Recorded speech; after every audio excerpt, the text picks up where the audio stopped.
Salam jumpa kembali di channel Vena Populus. Saya Arons. Saya yakin di hari yang cerah ini, saudara tetap berada pada kondisi yang prima.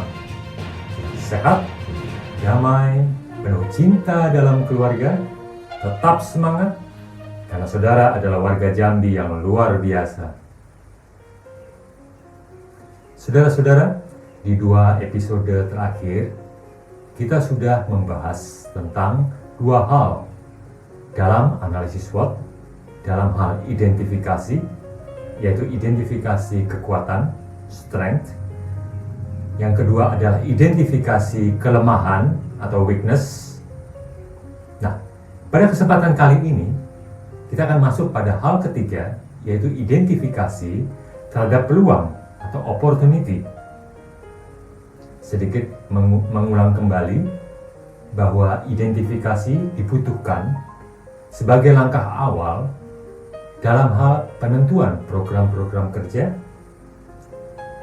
tujuan-tujuan jangka pendek, menengah, dan panjang, perumusan misi, dan terakhir penentuan perumusan visi.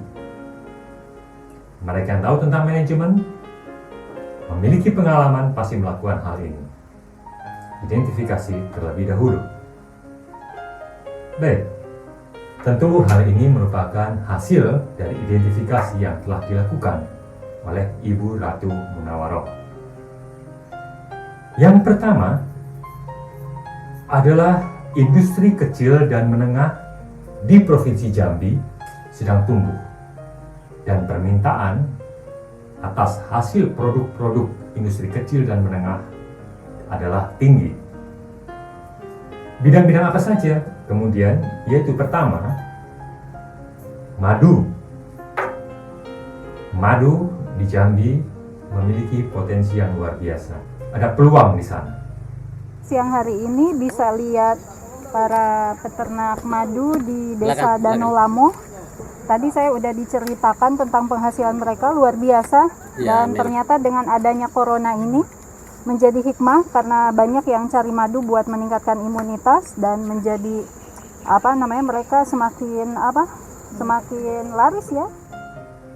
Ya, tuntutan terhadap hidup sehat meningkatkan permintaan akan madu, baik secara regional maupun nasional. Pasarnya besar. Yang kedua adalah perikanan dan produk-produk turunannya. Kalau pakannya pas, sesuai dengan standar, wah itu bisa nyampe 150%. Kalau per kolam itu, kalau modal sekarang itu sekitar, kalau sampai panen sekitar 35 juta. Kalau panennya, kalau harga standar sekarang kita 60 per 6 bulan 1 kolam.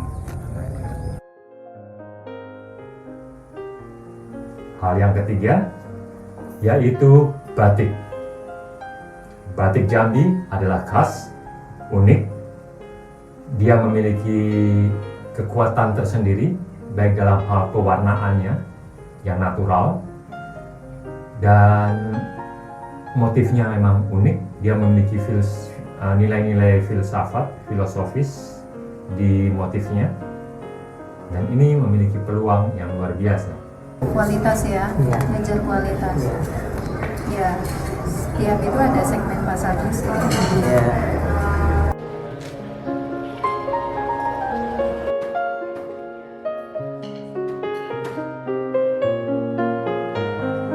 Setelah tadi kita melihat yang pertama, yaitu peluang industri kecil dan menengah, pasar untuk industri kecil dan menengah yang luar biasa.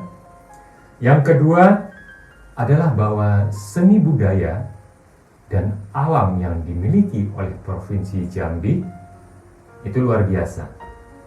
Hal ini merupakan kontribusi utama dalam pengembangan pariwisata. Permintaan akan pariwisata sangat besar.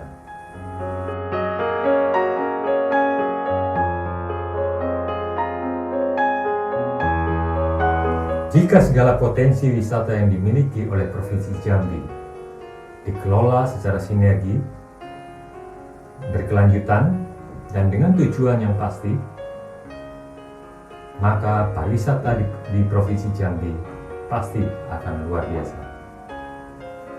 Yang ketiga adalah bahwa permintaan akan produk pertanian dan perkebunan itu tinggi. Sementara Provinsi Jambi memiliki competitive advantage, keunggulan daya saing, keunggulan bersaing yang besar karena hasil-hasil perkebunan dan pertaniannya sangat beragam dan unggul. Saya hanya berpikir begini, bahwa saat ini yang dibilang kitchen of the dapurnya dunia itu adalah Thailand. Sementara Thailand itu negaranya sangat kecil dan mereka banyak belajar dari Indonesia, sumber-sumber tanamannya, buah-buahannya, sayur-mayurnya, bibitnya juga dari Indonesia. Tapi kenapa kemudian sekarang mereka yang merajai produk-produk pertaniannya? Ketika saya 20 tahun yang lalu ke sana belajar, walaupun hanya sebentar, beserta para bupati, kepala dinas yang berkaitan, kami melihat bagaimana pemerintahnya sangat serius. Mereka membuat beragam kebijakan yang pro kepada para petani. Bagaimana di sana ada bank khusus untuk para petani. Bagaimana rajanya, ratunya sangat pro kepada para petani. Bagaimana juga kebijakan-kebijakannya juga dibuat sesimpel mungkin. Dan ternyata salah satu kunci yang paling penting juga bagaimana rakyat di sana, karena di sana kerajaan, bagaimana rakyat di sana, masyarakat di sana itu juga sangat patuh kepada pemerintahnya. Inilah sebuah kaitan yang sangat erat yang kemudian menjadikan sampai saat ini Thailand menjadi dapurnya dunia. Dan saya hanya berpikir tadi malam simpel saja, dengan melihat potensi yang dimiliki oleh kayu aro, yang dimiliki oleh Kerinci, kenapa kemudian kita tidak berpikir menjadikan dapurnya Indonesia itu juga berasal dari Kerinci, dari kayu aro, karena potensinya yang juga sangat luar biasa. Demikian saudara-saudara, 3 hal dari sekian banyak peluang yang dimiliki oleh Provinsi Jambi. Ibu Ratu Munawaroh paham apa peluang-peluang yang dimiliki oleh Jambi. Beliau telah mengidentifikasikannya dan beliau pasti tahu benar apa yang harus dilakukan sehingga peluang-peluang yang ada dapat diperoleh, dapat dinikmati oleh Jambi. Tanggal 9 Desember 2020 adalah hari pemilihan. Gunakan hak pilih Anda. Tentukan pilihan. Selamat berbahagia. Sukses besar untuk Anda.